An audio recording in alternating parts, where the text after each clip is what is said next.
देखिए, वैद्युत अपघट्टों की चालकता पर तनुता के प्रभाव की हम बात कर रहे हैं। तो सबसे पहले बात करेंगे हम प्रबल वैद्युत अपघट्टों पर तनुता का प्रभाव। प्रबल वैद्युत अपघट्टों पर तनुता का प्रभाव। प्रबल वैद्युत अपघट्टों की मूलर चालकता की लैम्डा एम पर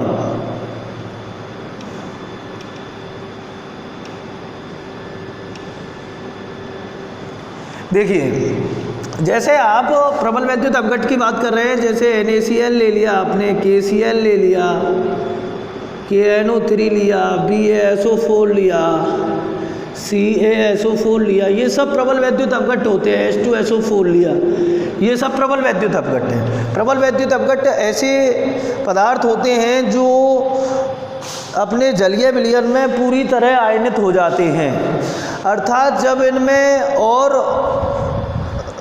इनका और ज़्यादा डाइल्यूशन किया जाएगा तो डाइल्यूशन के साथ साथ इनकी मोलर चालकता जो है वो बढ़ती है, लेकिन बहुत कम मात्रा में बढ़ती है, क्योंकि ये पहले से ही पूरी तरह आयनित हो जाते हैं। जैसे हम एक ग्राफ की बात करें, यहाँ हमने ले लिया लैम्डा एम और यहाँ बात करेंगे रूट सी की।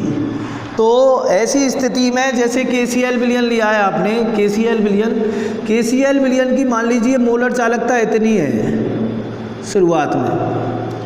अब उसका तनुता हम बढ़ा रहे हैं, तो ऐसी स्थिति में या ये मान लीजिए सांद्रता को घटा रहे हैं, तो सांद्रता को घटाएंगे, ये कंसंट्रेशन का रूट है, सांद्रता को घटाएंगे तो इधर की तरफ आएंगे आप, तो इसकी जो लैम्डा एम है वो बढ़ेगी, लेकिन बहुत कम मात्रा में। जैसे यहाँ तक बढ़ गई, फिर यहाँ तक बढ़ गई, फिर यहाँ तक बढ़ गई, बहुत ज़्यादा नहीं बढ़ेगी। एक तरह से ऐसे माने कि यहाँ से चलेंगे आप और ऐसे ऐसे ऐसे, बहुत ज़्यादा नहीं बढ़ेगी, बहुत कम मात्रा में बढ़ती है।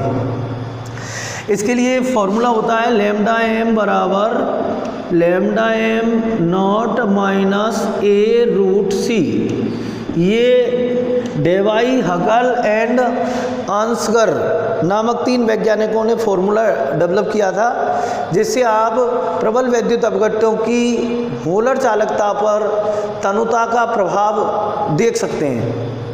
आप खुद सोचिए कि प्रबल वैद्युत अपघट्ट है, जैसे आपने 1 लीटर पानी लिया और उसमें प्रबल वैद्युत अपघट्ट आपने 100 ग्राम प्रबल वैद्युत अपघट्ट डाल दिया, तो उसका आयनन तो जैसे ही आप जलीय विलयन बनाओगे उसका आप, तो आयनन तो लगभग पूरी तरह हो जाता है। फिर उसमें और आप पानी ऐड कर रहे हैं और डाइल्यूशन कर रहे हैं, उसका और डाइल्यूशन कर रहे हैं, तो आयनन तो पूरी तरह हो चुका है। और आयनों की संख्या के ऊपर चालकता डिपेंड करती है, मोलर चालकता डिपेंड करती है।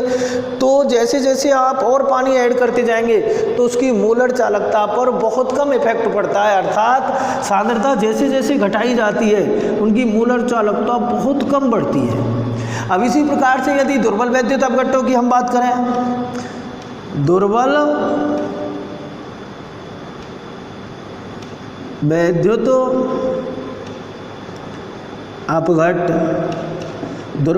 अपघट्टों की बात करें, वही लैम्डा एम रूट सी ऐसे।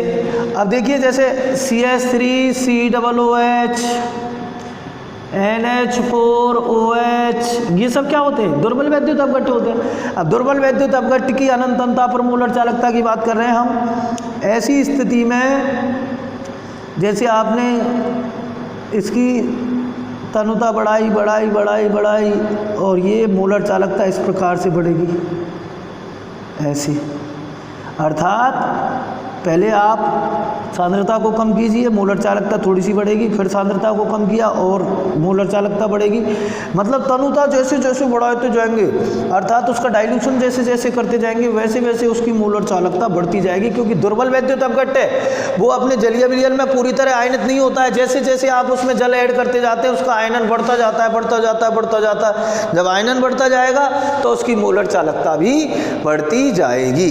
तो इस तरीके से आप प्रबल वैद्युत अपघट्यों के लिए, दुर्बल वैद्युत अपघट्यों के लिए ये चीज़ आपको याद रखनी है कि दुर्बल वैद्युत अपघट्यों में मोलर चालकता तनुता बढ़ाने पर तनुता के साथ साथ बढ़ती है, इस प्रकार का ग्राफ प्राप्त होता है। और प्रबल वैद्युत अपघट्यों में तनुता बढ़ाने पर मोलर चालकता बढ़ती तो है लेकिन बहुत कम मात्रा में बढ़ती है।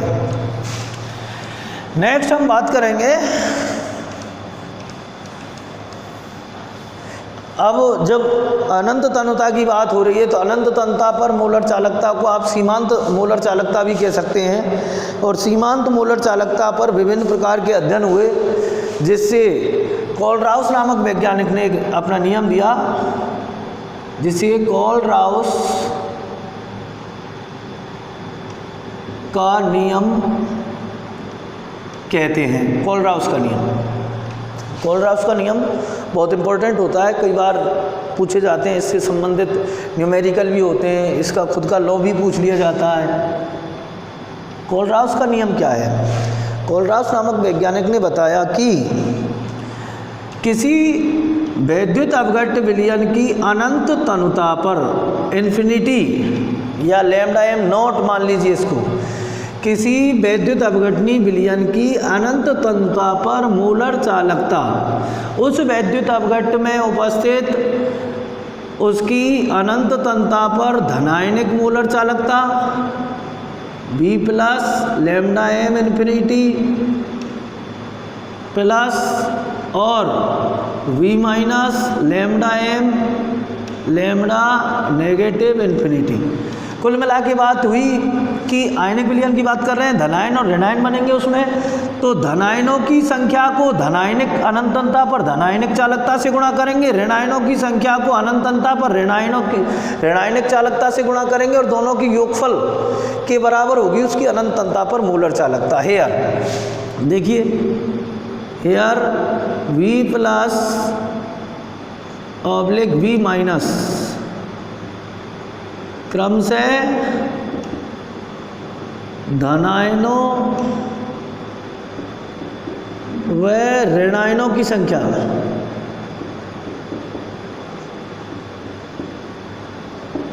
और लैम्डा प्लस इन्फिनिटी और लैम्डा माइनस इन्फिनिटी क्रम से धनायनों व ऋणायनों की अनंत तनुता पर मोलर चालकता, इस प्रकार से। कुल मिला के हम बात करेंगे कि यदि किसी वैद्युत अपघटनी पदार्थ की अनंत तनुता पर मोलर चालकता का परिकलन करना है तो उस पदार्थ में उपस्थित धनायनिक अनंतता पर धनायनों की मोलर चालकता को धनायनों की संख्या से गुणा करेंगे और अनंतता पर ऋणायनों की मोलर चालकता को आप ऋणायनों की संख्या से गुणा करके दोनों को जोड़ देंगे तो उसकी अनंतता पर मोलर चालकता का परिकलन आसानी से किया जा सकता है। जैसे मैं लिखूं लैम्डा NaCl इन्फिनिटी बराबर लिखेंगे हम lambda Na plus lambda infinity Cl minus, क्योंकि इनकी आयनों की संख्या इतनी सी है, एक एक ही है। अर्थात जैसे हम लिखें लैम्डा इन्फिनिटी MgCl2 तो इसके लिए क्या लिखेंगे हम lambda infinity Mg2 plus lambda 2 lambda infinity Cl minus. MgCl2 का आयनन करवाएंगे तो Mg2 प्लस और 2Cl माइनस, तो ऋणायनों की संख्या धनायनों की संख्या को धनायनिक चालकता से गुणा करना है, ऋणायनों की संख्या को ऋणायनिक चालकता से गुणा करना है, दोनों को जोड़ देना है। ये कोलराउस का नियम है। इस तरीके से आप किसी की भी अनंतता पर मोलर चालकता का परिकलन कर सकते हैं। जैसे आपको कह दिया लैम्डा इन्फिनिटी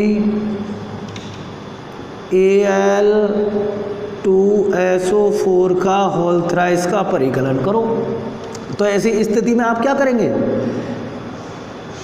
Al कितने हैं 2, तो 2 लैम्डा इन्फिनिटी Al3 प्लस